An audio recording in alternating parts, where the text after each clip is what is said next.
마무리 오늘 그 사도신경까지만 좀 마무리하고 끝내십시다. 아까도 좀 물어보신 분이 있는데 뭐 진도 나가려면 그냥 나가는 것은 언제든지 다 할 수 있는데 중요한 것은 여러분한테 이렇게 좀 남음이 있어야 또 가서 이렇게 또 성도님들과 같이 나눌 수 있으니까 그 안에 우리가 좀 어디까지 진도를 나가든 거기까지라도 우리 안에 좀 우리가 잘 받는 시간 되면 좋겠다. 그런 마음으로 함께 임하시면 좋을 것 같습니다. 이제 마지막은 죄 용서받는 것과 몸의 부활과 영생을 믿습니다. 라는 이제 마지막 이제 그 종결 부분인데 이제 죄 용서는 사실 앞에 이제 십자가의 고난과 죽음과도 이제 연결이 되고 이제 몸의 부활은 예수님의 부활과도 연결이 되는데 왜 이걸 끝에 다시 또 담아놨나 하는 것들은 또 우리가 조금 다른 관점에서 한번 봤으면 좋겠는데 자 먼저는 죄 용서는 구원에 대한 믿음이다. 그렇죠? 여러분 우리 믿음의 가장 핵심은 죄 사함이죠. 네. 우리가 하나님의 영광에 이르지 못했던 것도 죄 때문이요. 하나님을 느끼지 못하고 하나님을 만나지 못하고 하나님의 회복을 누리지 못하는 것도 죄 때문이기에 그 죄의 문제가 하나님과 우리 사이의 막힘의 본질이기에 복음은 그 죄 사함의 소식이죠. 그러기에 이 죄 사함에 대하여 다시 후렴해서 반복을 다시 하고 있는데 구체적으로 이 죄 사함이라는 것의 핵심은 십자가의 도라고 말할 수 있어요. 뭐라고요? 십자가의 도이죠. 그래서 이 죄 사함의 요소는 십자가를 우리가 좀 다시 한번 살피는 것인데 자 먼저는 우리 로마서 4장을 같이 한번 좀 읽어볼까요? 4장 7, 8절 시작. 불법이 사함을 받고 죄가 가려짐을 받는 사람은 복이 있고 주께서 그 죄를 인정하지 아니하실 사람은 복이 있도다. 아멘. 자, 이건 다윗의 고백의 말씀을 가져온 이야기인데요. 자, 이 죄 사함의 복을 가장 많이 얘기했던 사람이 다윗이라고 말할 수 있어요. 다윗의 시편에 보면 수없이 많은 것이 이 죄 사함의 복과 관계가 되어 있어요. 자, 우리 세상 사람들은 복 그러면 주로 어떤 복을 생각하냐면은 겉사람의 복을 생각해요. 무슨 복이요? 겉사람의 복. 부유해지고 건강해지고 만사 형통을 이루는 복 이런 거겠죠? 자, 그런데 이런 복은 사람의 노력으로도 가능해요, 안 해요? 부자 될 수 있고 똑똑해질 수 있고 건강해질 수 있는 것은 사람의 노력으로도 이 겉사람의 복은 꽤 많이 이룰 수 있죠. 꽤 많이 이룰 수 있어요. 그러기에 그 복은 덜 중요하다가 아니라 그 복은 사람으로도 가능하다라는 거예요. 그 복을 무시하자는 게 아니라 그 복도 매우 중요한데 그것은 우리 노력으로도 가능하다는 거예요. 그런데 더 중요한 것은 우리 힘으로 할 수 없는 복이 있다면 그게 더 중요한 거 아닐까요? 사람의 능력으로는 불가능한 복 말이에요. 그게 뭐냐? 그게 속사람의 복이요.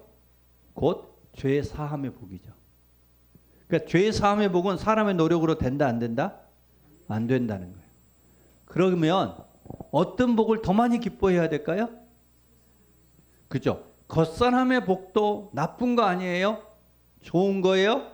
기뻐할 만한 일인 거예요. 그런데 더 놀라운 복은요. 우리 힘으로는 도무지 이룰 수 없는 복. 결국 죄사함의 복, 속사람의 복이야말로 진짜 우리가 더 많이 기뻐할 일이다. 그래서 그 속사람의 복, 곧 죄사함의 복을 이해하기 위해서 우리에게 주신 게 십자가이죠. 자, 그런데 이제 그 십자가가 우리에게 알려주는 중요한 세 가지의 의미를 좀 볼 터인데 그러기 전에 우리 앞서 부활의 안경을 얘기했던 것처럼 십자가의 안경도 필요해요. 무슨 안경이요? 십자가를 보는 안경. 이 십자가를 볼 수 있는 안경이 있느냐는 거예요. 자, 이사야서 45장에 보면은 이런 말씀이 있어요. 나는 유일한 하나님이다라고 앞뒤 따옴표처럼 꽝꽝 해놓고 하나님이 하신 말씀이 뭐가 있냐면은 나는 공의를 행하고 구원을 베푸는 하나님이다. 자, 공의는 뭐예요?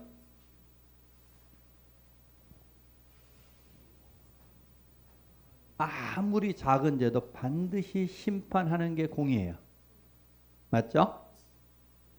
구원은 아무리 큰 죄라도 용서하고 또 긍휼을 베풀어 주는 것이 그게 구원이에요.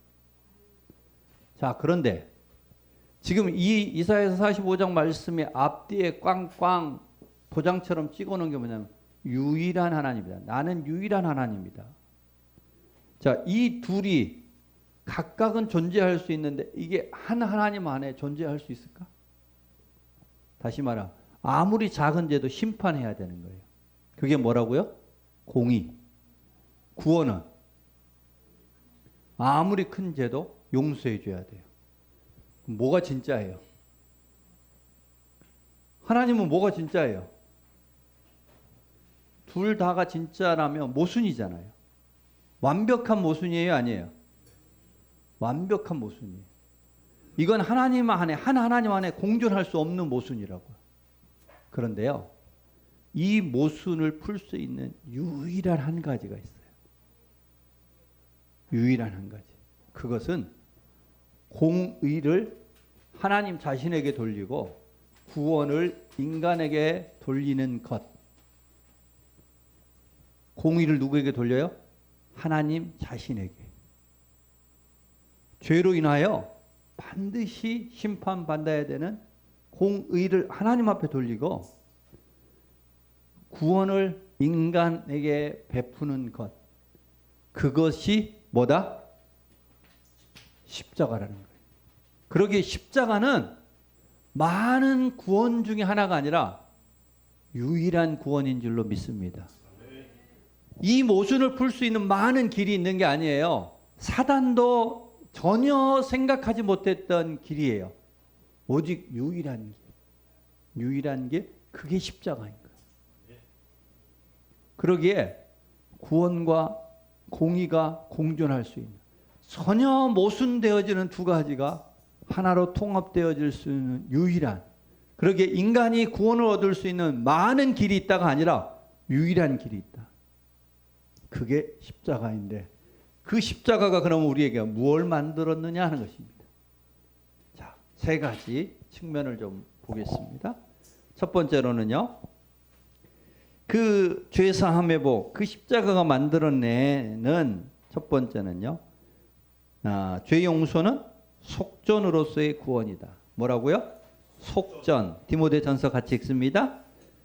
하나님은 한 분이시요 또 하나님과 사람 사이에 중보도 한 분이시니 곧 사람이신 그리스도 예수라. 그가 모든 사람을 위하여 자기를 속전으로 주셨으니 기약이 이르면 증거할 것이라. 자, 속전이라는 것은 생명값입니다. 옛날 노예로 얘기하면 노예의 생명값인데, 자, 속전은 생명값인데 결국 죄의 사건 사망이기에 죄인된 우리에게 그 죄의 값을 지불해야만 돼요. 여러분, 우리 인생에 있어서 가장 큰 문제 중에 하나는 부족의 문제죠. 결국 물질적 부족이라는 문제.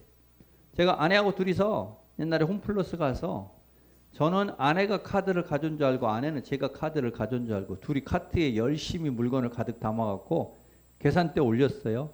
근데 서로 카드 가져온 줄 알았는데 둘 다 카드가 없었어요. 그래서 다시 어떻게 했어요? 물건 다 제자리 갖다 놓은 적이 있었어요. 그거야 그냥 삶의 에피소드지만 살려고 하는데 정말 돈이 없으면 삶이 팍팍하죠. 우리 모든 인생이 부딪히는 가장 첫 번째 문제는요, 내 생명값이 없다는 거예요. 그 생명값을 대신 지불해 주는 게 속전입니다. 생명값이 지불된다. 여러분, 우리가 물건 마트에 갔는데 누군가가 그 값을 지불해 줬다는 것은 이미 그게 내 거가 됐다는 거죠. 자, 그러기에 이 속전으로서는 우리 이런 의미를 좀 생각했으면 좋겠어요. 모든 인생은 속전이 필요하다, 안 필요하다? 우리는 다 죄인이기에 죄의 삭된 사망, 곧 생명을 우리는 얻기 위하여 우리의 죄값을 지불해야 되는 속전이 필요하다는 거예요. 두 번째는 예수님의 십자가를 통해서 그 속전은 완벽하게 지불됐다, 안 됐다? 됐다는 사실이에요. 자, 그러기에 우리에게 있어서 죄의 사함의 복이라는 것은요, 반드시 뭘 전제로 하냐면 속전이 지불됐다는 사실을 전제로 하는 거예요. 그 사실을 믿는다는 것을 전제로 하는 거예요. 그래서 우리는 반드시 속전이 필요하다. 그리고 그 속전은 완벽하게 지불됐다. 다만 그것을 내가 인정할 때 우리에게 효력이 나타날 줄로 믿습니다. 여러분, 그래서 우리 이렇게 말할 수 있죠. 모든 사람은 죄 때문에 멸망하는 사람이 있다, 없다? 의미를 잘 이해하세요? 값은 다 지불됐다, 안 됐다? 그래, 지불됐기 때문에 죄 때문에 멸망하는 사람이 없다고요. 뭐 때문에 멸망하냐면 믿지 않는 것 때문에, 인정하지 않는 것 때문에 멸망하는 것이지 값이 없어 멸망하지 않는다. 그러기에 죄 사함의 복은 누구에게 주어지는 복이냐? 속전의 사실을 믿는 사람, 인정하는 사람에게 주어지는 복이 이 죄 사함의 복이더라. 자, 두 번째는 죄 용서는 칭의로서의 구원이다. 로마서 3장 같이 한번 읽습니다. 시작. 자, 다시 한번 3장 24절 같이 읽습니다. 시작.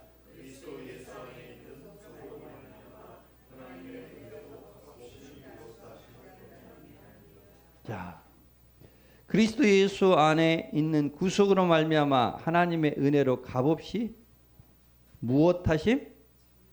의롭다 하심. 의롭다 하심. 자, 여러분 법정에 가본 적 있어요?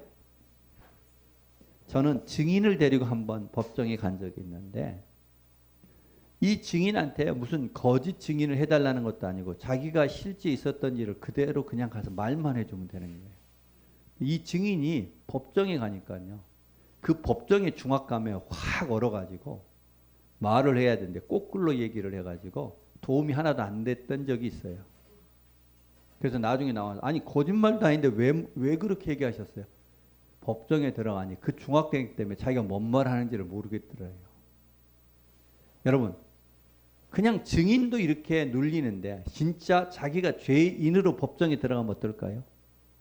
그 두려움이란 상상을 초월할 억압일 수 있겠죠. 그런데 판사가 당신 죄 없습니다라고 꽝꽝꽝 때리면 그 해방감이란 말할 수 없는 해방감이겠죠. 그동안 당해왔던 억울함, 오해, 그 모든 것이 다 씻어지는 게 칭의죠. 그러니까 속전은 어디에서의 구원을 빗댔냐면 시장에서의 구원을 빗댔다면, 이 칭의는 어디에서의 구원? 법정에서의 구원을 얘기하는 거예요. 즉 완전한 자유가 주어졌다는 것. 여기에는 값이 지불되어졌다는 것, 부족이 해결되어졌다는 것이 속전이라면, 칭의는 당신은 완전한 자유가 선포됐습니다.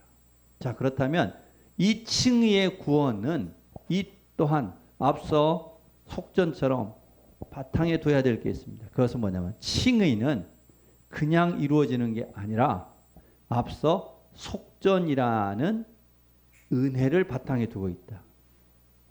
이 칭의는 그냥 이루어진 꽝꽝꽝이 아니라 앞에 이미 속전이라는 칭의를, 곧 은혜를 바탕에 두고 있다는 것이죠.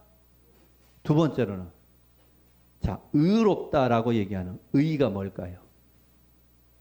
의로워졌어. 하나님의 의, 믿음의 의, 이야기하는 의가 뭘까요?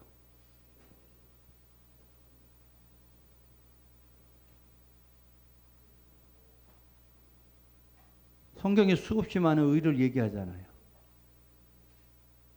한문으로는 뭐예요? 오를 의자죠.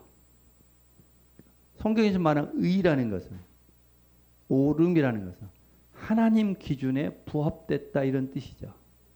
그걸 좀 더 구체적으로 설명하면 이렇게 말할 수 있어요. 의라는 것은 하나님 앞에 나갈 수 있는 자격. 의가 뭐라고요? 하나님 앞에 나갈 수 있는 자격이에요.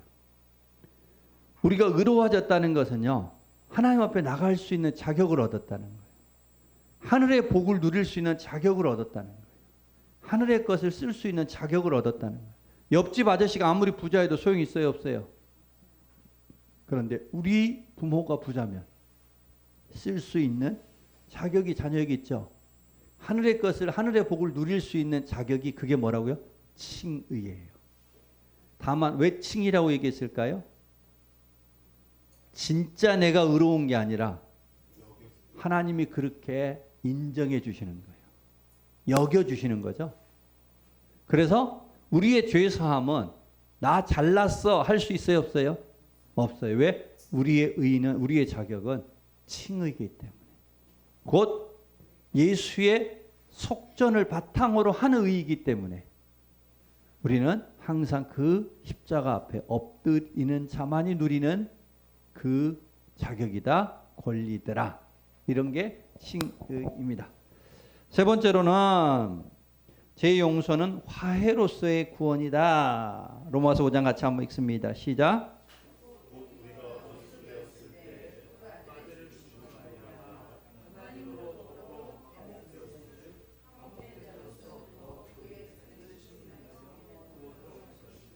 자, 앞서 말씀드렸던 것처럼 죄는 하나님과 관계, 사람과 관계, 천지 만물과의 관계를 파괴했죠.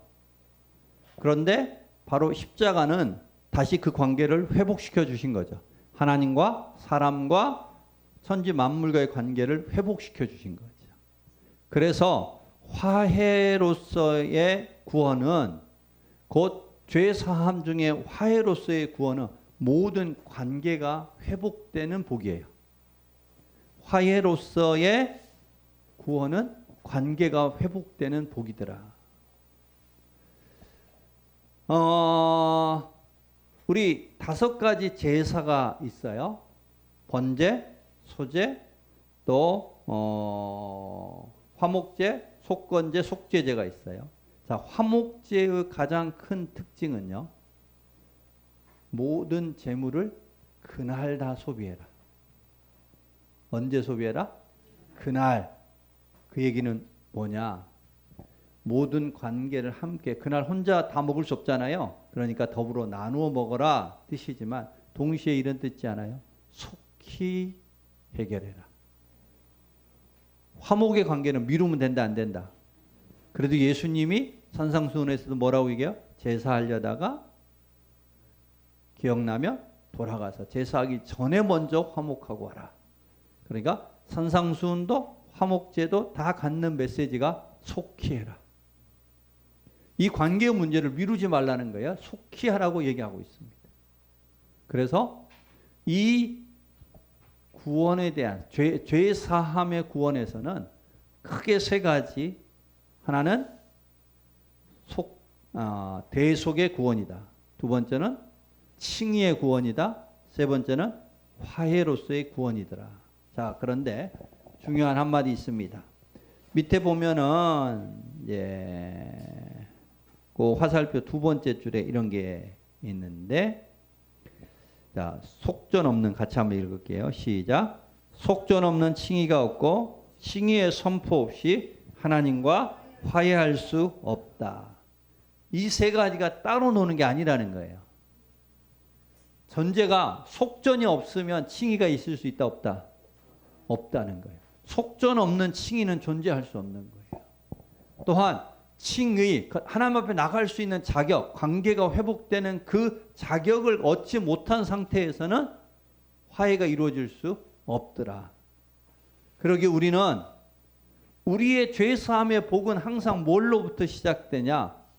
속죄이라는 예수님의 십자가의 공로로부터 우리에게 모든 칭의의 복, 화해의 복, 하늘을 누리는 복들이 그 십자가를 통해서 우리에게 주어지는 것이더라.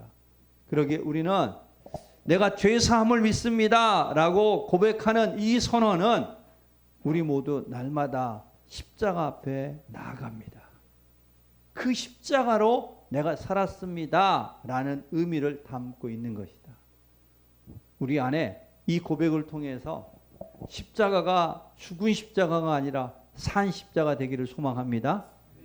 그 십자가가 우리의 삶의 실제로 칭의로 화목케 하는 것으로 화평케 하는 것으로 진정한 평안으로 우리 안에 살아나게 하기를 바라는 그 소망의 고백이 바로 이 고백이다. 두 번째로는 몸의 부활을 믿는다. 자, 앞서는 예수님의 부활과 관련된 거죠. 그런데 여기에서의 몸의 부활은 누구 부활일까요? 우리의 부활이에요. 우리. 조금 다른 거예요. 자, 예수님의 부활을 앞서 고백했다면 여기에서 몸의 부활은 우리의 고백인데 왜 이와 같이 몸의 부활을 우리에게 사도신경에 담고 있을까 하는데, 자, 그러기 위해서 먼저 우리가 좀 죽음에 대한 생각을 먼저 했으면 좋겠는데, 자, 죽음에 대하여 이렇게 얘기합니다. 자, 죽음은 삶의 결산이며 새로운 변화이다. 죽음에 대하여 우리는 세 가지를 좀 생각해 볼 수 있어요. 전 세계 죽음에 대한 이해를 보면은 세 가지로 표현해 볼 수 있는데, 하나는 점, 하나는 원, 하나는 직선이에요. 자, 죽음을 세 가지로 이렇게 생각해 볼 수 있어요. 점이라는 것은 뭐냐면은 죽음은 끝이다. 자, 죽음이 끝이라고 생각하면 두려울 거 있어요, 없어요? 없어요. 아쉬울 수는 있겠죠. 두려울 건 없어요. 근데 사람들이 죽음을 두려워해요, 안 두려워해요? 두려워해요. 왜냐? 끝이 아니니까. 다만 그 너머가 준비되어 있지 않으니까 두려운 거예요. 그래서 사람들은 끝이라고 생각하지만 실상은 그들이 두려워하는 걸로 봐서는 끝이 아니라는 거예요. 죽음을 원형으로 생각하는 거 있어요. 대표적인 게 윤회죠. 윤회. 윤회는 죽음을 원형으로 생각해요. 자, 그럴싸한데 조금만 생각하면 전혀 논리적이지 못해요. 사람이 어떻게 살았느냐에 따라서 다음에 이걸로 환생하고 저걸로 환생한다라고 말할 수 있어요. 태국 갔더니요, 태국 강에 물고기들이 엄청 크더라고. 그 물고기한테 다 빵을 줘요. 왜냐하면 자기의 몇 대 왕이 이 물고기로 환생했대요.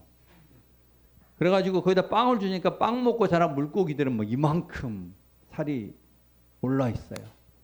여러분, 그 물고기는 다음을 뭘로 판단해야 돼요?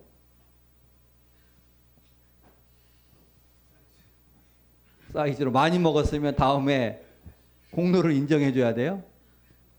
사자는 다음에 환생을 뭘로 판단해야 돼요? 양심껏 잡아먹었으면 다음에 좀 희망이 있을까요? 이건 극히 사람 중심적으로 이야기한 극히 비논리적인 주장이에요. 자, 다음은 우리 기독교의 죽음은 직선이다. 무슨 말이냐면 죽으면 끝나는 점도 아니에요. 원과 같은 환생도 아니고 죽음은 계속되는 것이다. 그래서 죽음을 우리는 통과역이다 이렇게 얘기해요. 죽음은 통과역이다. 자, 그래서 이와 같이 우리의 죽음을 통과역으로 생각한다면, 즉 우리가 죽음을 맞이해 그걸 통과한다면 죽음이 주는 진짜 의미는 이 삶이 다음에 어떤 영향을 줄 건가에 대한 고민을 해야 되겠죠. 단순히 다음이 있어가 중요한 게 아니라 나의 지금의 삶이 다음에 어떤 영향을 줄 건가를 생각해야 되겠죠. 자, 아이들 엄마 태중에 살아요. 엄마 태중에서 자랄 때 눈 필요해요, 안 필요해요? 안 필요해요. 코가 필요해요? 입이 필요해요. 필요하지 않아요. 자, 나 필요하지 않으니까 나 눈 안 만들래. 코 안 만들래. 그게 가능하다고 칩시다. 그래서 눈, 코 안 만들어도요. 뱃속에 사는 동안에는 불편이 있어요, 없어요? 아무 불편이 없어요. 그런데 눈 없이 태어나면, 다시 말하면 태의 삶은 태가 목적이에요? 다음을 준비함이 목적이에요? 그렇죠. 태의 중요함은요. 태 자체의 목적이 있는 게 아니라 다음을 준비하는 게 목적이라고요. 태에서 잘 자란 것은 언제 열매를 거둬요? 세상에 태어날 때 열매를 거둬요. 자, 이 땅에서의 의미는 이 땅 자체에 있지 않아요.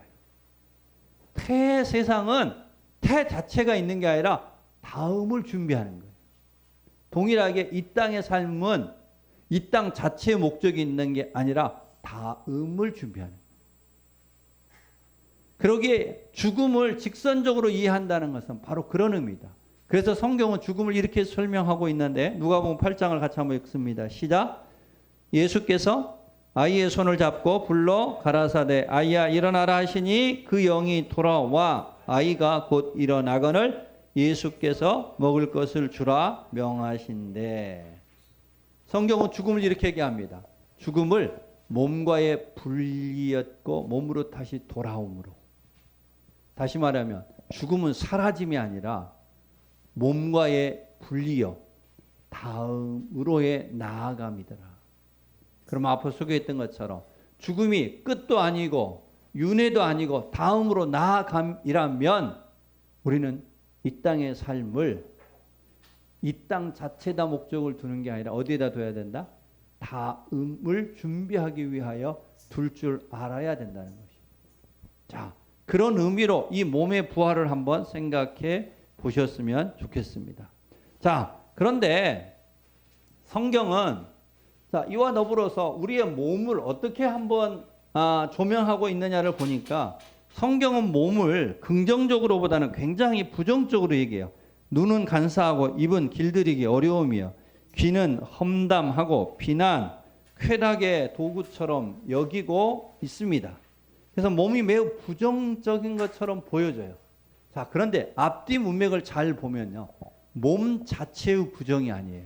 몸은 항상 중립적이에요. 몸은 도구로서 의미해요. 다만 몸을 앞서 얘기했던 것처럼 어떻게 이 몸을 쓰냐에다가 초점을 두고 있는 거예요. 그 몸을 어떻게 쓰냐에 따라서 다음이 달라지는 거예요. 몸 자체가 목적이 아니라고. 몸은 다시 흙으로 와서 흙으로 돌아가는 거예요. 그러나 그 몸을 어떻게 썼느냐에 초점이 있는 거예요. 그래서 몸의 부활에 대하여는 철저히 그 몸을 어떻게 썼느냐에 방점이 있더라. 이런 얘기입니다. 그래서 몸은 중립적이라고 얘기하는데 그와 관련돼서 같이 한번 읽어봅니다. 로마서 6장 12, 13절 같이 읽습니다. 그러므로 너희는 죄가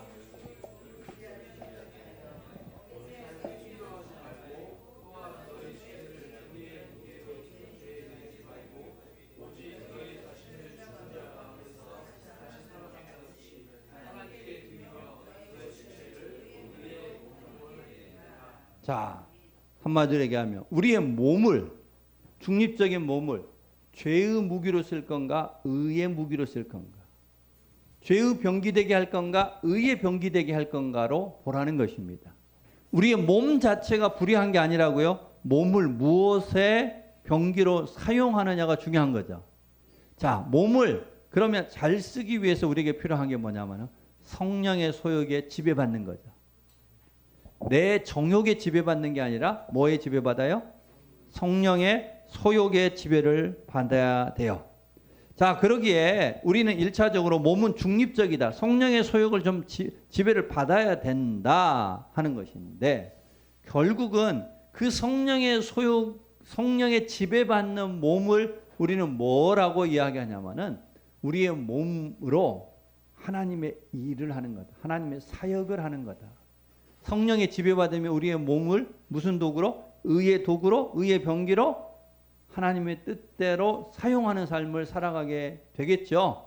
그래서 우리의 몸은 중립적인데 성령의 도구로 써라. 하나님의 일을 위해서 써라. 이런 이야기인데 우리 고린도전서 6장도 같이 한번 읽습니다. 시작. 음식은 배를 위하여 있고 배는 음식을 위하여 있나니 하나님은 이것저것을 다 폐하시리라. 몸은 음란을 위하여 있지 않고 오직 주를 위하여 있으며 주는 몸을 위하여 계신다. 주님이 우리의 몸을 주관하게 해라.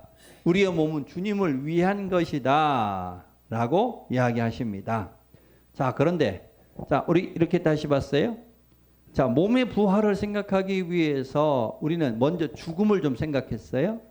그리고 근데 그 죽음은 점도 아니고 원형도 아니고 직선적 죽음이다. 그 의미는 우리의 몸을 어떻게 쓰냐에 따라 다음 삶이 달라지는 것을 의미하고 있더라.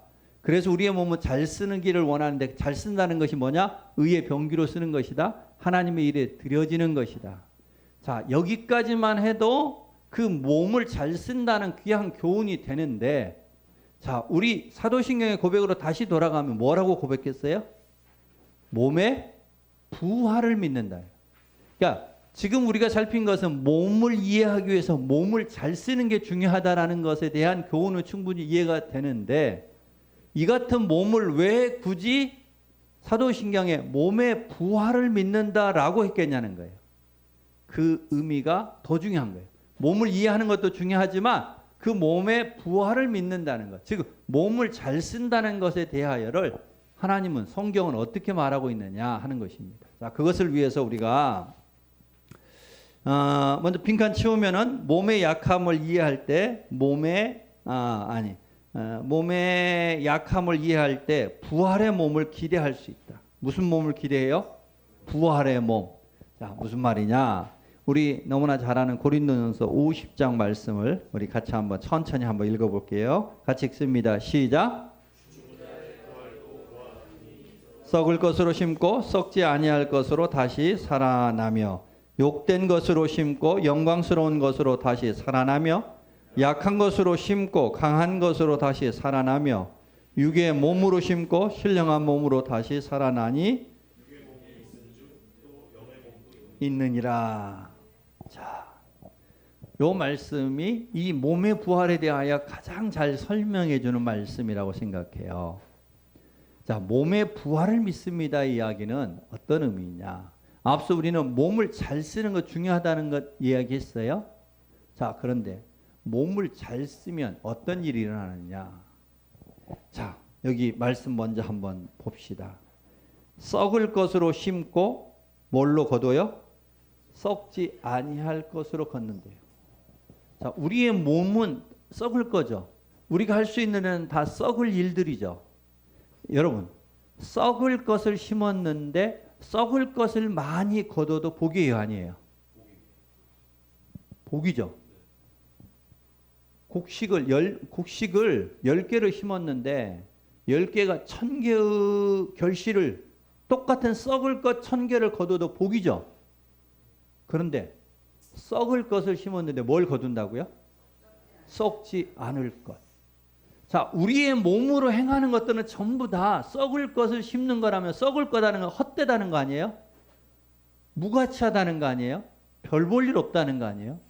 우리의 몸을 잘 쓴다는 것이 얼마나 귀한 거냐면요. 우리의 몸으로 할 수 있는 것은 고작 뭔데? 썩을 것인데 하나님은 그것을 뭘로 거두게 하신다고요? 썩지 아니할 것으로 거두게 한다. 이건 정말로 세상 말로 하면 땡 잡은 거이죠. 로또보다 더한 거죠. 이 이야기 하시는 거예요. 자, 두 번째는 뭐라고 얘기하셨어요? 욕된 것으로 심고 영광스러운 것으로 거둔다. 자, 욕된 것이라는 것은 게으른 것, 음란한 것, 거짓된 것 이런 것을 의미하는 거죠. 이거 역시 이것을 거두어서 음란의 모습, 다시 말하면 쾌락을 추구하는 것으로 심어서 더 큰 쾌락을 거두면 그것만으로도 사람들은 좋아할 거예요. 그런데 이 몸이 갖고 있는 비밀함이라는 것은 그와 같이 하잘것 없는 몸을 심었는데 뭘로 거둔다고요? 영광스러운 걸. 우리 몸은 끊임없이 더 편한 것, 더 좋은 것, 더 맛있는 것 정도만을 추구할 것 같은 이 몸덩어리로 그와 같은 보잘것없는 것을, 내가 먹을 것을 조금 옆 사람한테 같이 나누었어요. 근데 하나님은 그 보잘것없는 몸뚱아리로 심은 것을 어떻게? 영광스러운 것으로 거두게 하신다. 하나 더. 약한 것으로 심고 강한 것으로 거둔다. 약한 거라는 것은 질병, 장애 이런 것을 의미하겠죠. 우리의 몸은 생각보다 매우 약해요. 그래서 심어봤자 우리는 약한 것, 별 볼 일 없는 것을 심은데 우리 하나님은 그것을 통해서 강함의 열매를, 위대한 승리의 열매들을 거두게 하신다. 이거가 뭘 의미하느냐는 거예요. 여러분 이 말씀을 잠잠히 묵상하면 이런 마음이 들어요. 우리 하나님은 뭐든지 건수만 있으면 복 주시려 하는구나. 뭐라고요? 건수만 있으면 복 주시려고 하는 거예요. 우리가 심은 것은 썩을 걸 심었는데 그래도 너 심었지? 그러니 내가 썩지 아니할 것으로, 헛된 것으로 심었는데 우리를 영광스러운 것으로, 약함으로 심었는데 강함으로. 하나님은 공의의 하나님이시기에 그냥은 줄 수 없어서 주고 싶은데, 하나님은 우리를 복되게 하고 싶은 애달품이 있는데 건수가 있어야 돼.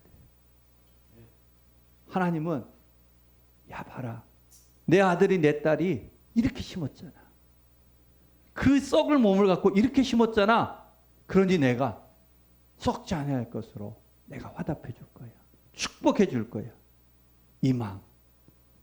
즉 몸의 부활을 믿는다는 것은 우리의 이 썩을 몸을 다시 입는다는 게 아니에요. 지금 이 부활장이 말하고 있는 고린도 15장의 말씀과 같이 우리가 썩을 것으로 심었어요. 썩을 것만 거둬도 복이에요. 그런데 하나님의 복은 썩을 것을 심었는데 어떤 것으로? 썩지 아니할 것으로, 영광스러운 것으로 거두게 해주시겠다는 거예요. 여러분 이 하나님의 마음이 느껴지기 바랍니다. 우리는 몸의 부활을 믿습니다라고 하는 이 고백을 통해서 이 썩을 몸을 하나님은, 내가 하나님을 위하여 조금 심는 삶 살기를 바라고 그 건수만 보고도 축복해 주시고 영원한 하나님의 나라를 이루기를 누구보다 애달파하시는 그 하나님, 그 하나님을 믿는 고백이 몸의 부활을 믿는다.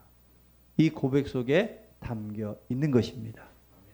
그래서 우리는 이 의미를 늘 좀 기억하면서 우리 살아갔으면 좋겠다. 시간 거의 다 됐는데 짧게 영생을 믿습니다. 이제 이건 고백의 결론이에요. 마지막 정말 끝인데 잠깐만 한번 살피고 좀 마칠 텐데요. 자, 영생을 믿는다는 거에서 마지막 그 밑에 굵은 빈칸인데 보면 멸망의 절박함을 알 때 영생에 대한 갈망이 생긴다 이런 얘기 했는데, 우리 잘 아는 요한복음 3장 16절 같이 한번 읽습니다. 시작.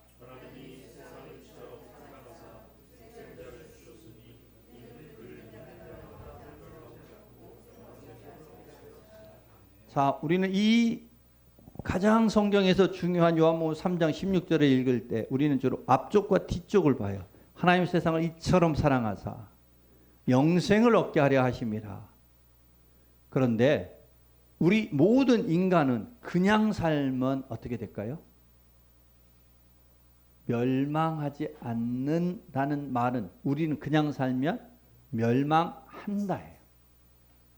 여러분, 누가 영생에 대한 갈망이 있을까요? 내가 멸망을 향하여 달리고 있음을 아는 사람이 갈망하죠.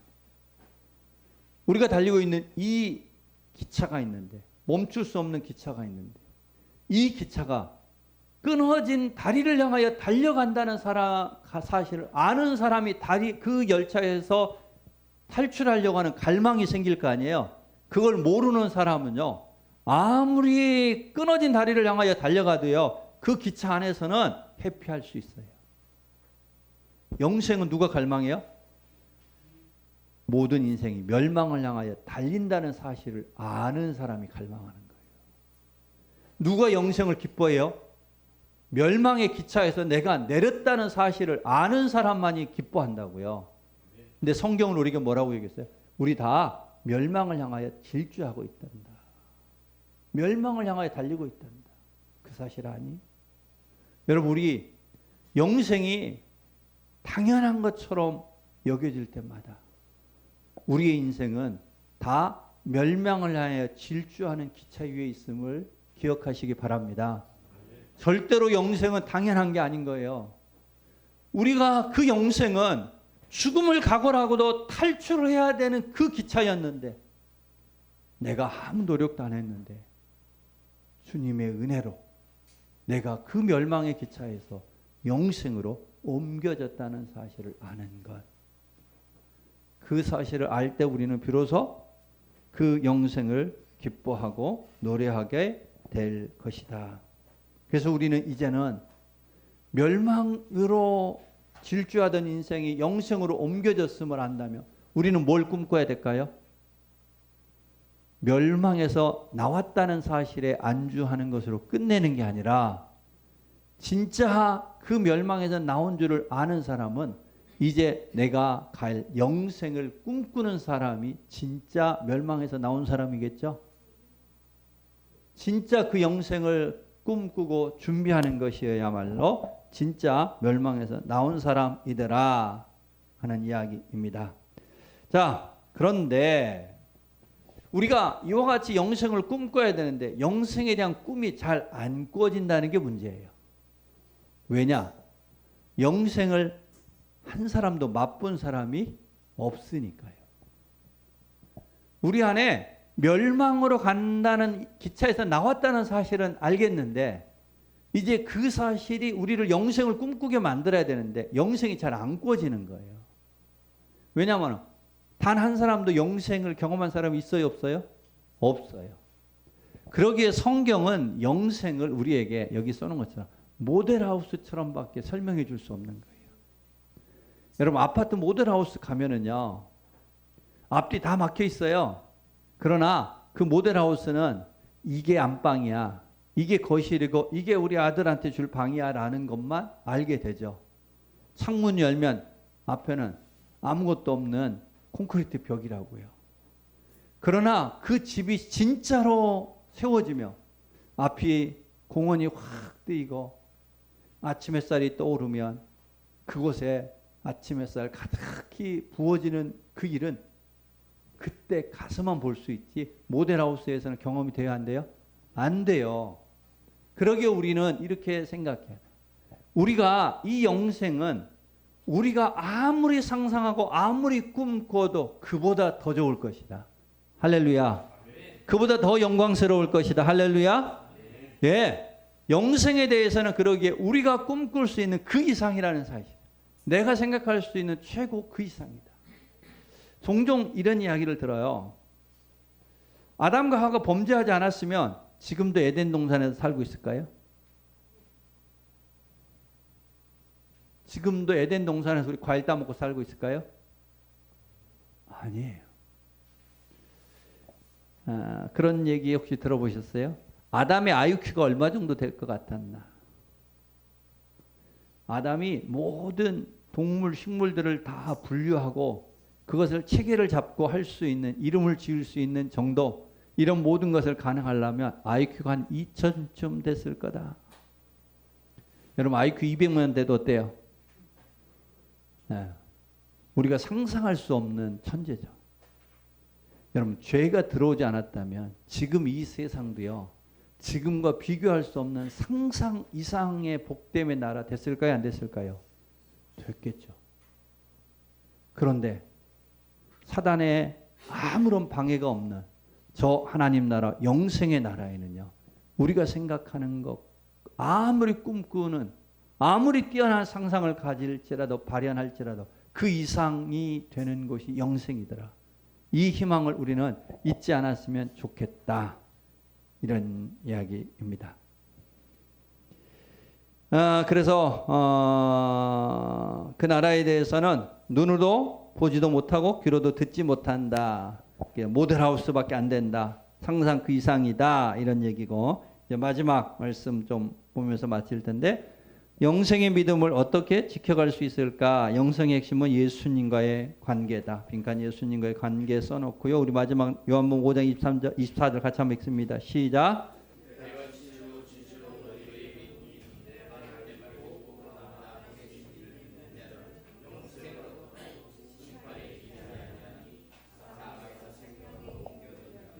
자, 사망에서 어디로 옮겨졌다고요? 생명으로 옮겨졌다. 성경에서 주목할 단어가 생명이라는 단어, 매우 귀한 단어죠. 자, 생명의 근본은요, 사람에게 있나요? 하나님에게 있나요? 하나님에게 있어요. 그러니까 천국의 본질은, 천국은 금으로 도로가 깔린 곳, 뛰어난 영광의 역사도 있는 것, 그게 천국이 아니라 천국의 본질은 예수님이 충만한 곳이 천국이죠. 다시요. 천국의 본질은 무엇으로 만들어졌느냐, 어떤 시스템이냐, 얼마나 풍요롭느냐가 아니라 천국의 본질은 뭐라고요? 예수님으로 충만한 것.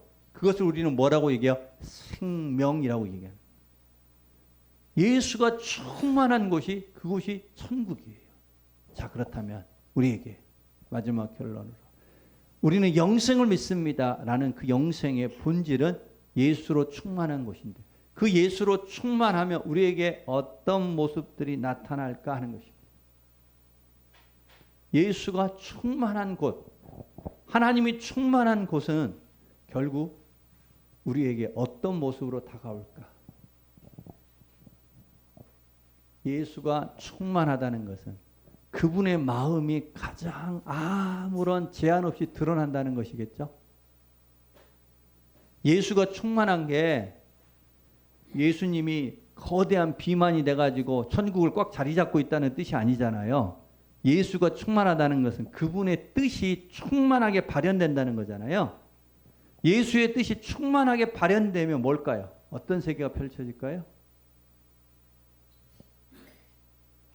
다시 말하면 우리가 이 땅에서도 예수를 충만하게 추구하려고 한다면 어떤 삶을 살겠느냐는 거예요. 그것은 다름 아닌 우리가 위대하고 존귀하게 되는 거예요. 하나님이 충만한 세상, 그분의 다스림이 충만한 세상의 특징은 뭐라고요? 우리 모두가 최고로 존귀해지는 거예요. 내가 존귀해지는 거예요.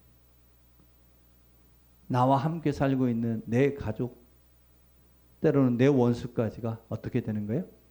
존귀하게 되는 거예요.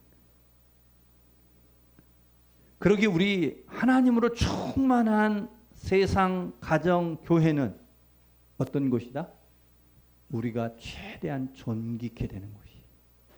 그 사람이 장애가 있든 못 배우든 가짐이 없든 예수가 충만한 곳은 우리 모두가 존귀해지는 그곳이 천국의 본질이다. 우리가 영생을 꿈꾸고 영생을 믿습니다.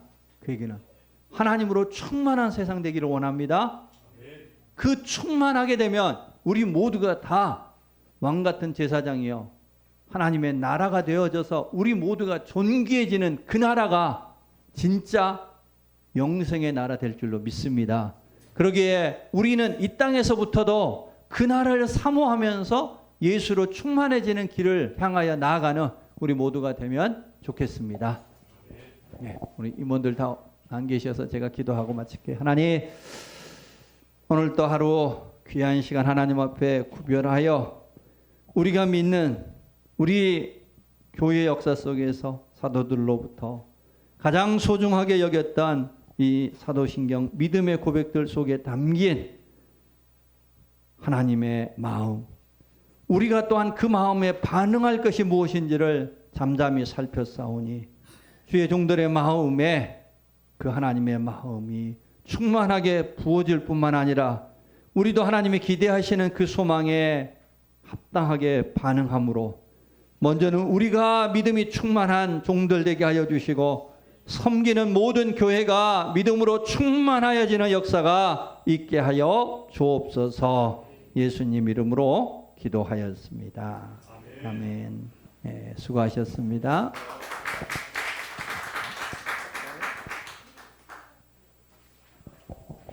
자, 다음 주는 10계명 들어갑니다. 10계명. 네? 그리고 저희 단톡방에 전주 거 이번 주 거 영상이 올라갑니다.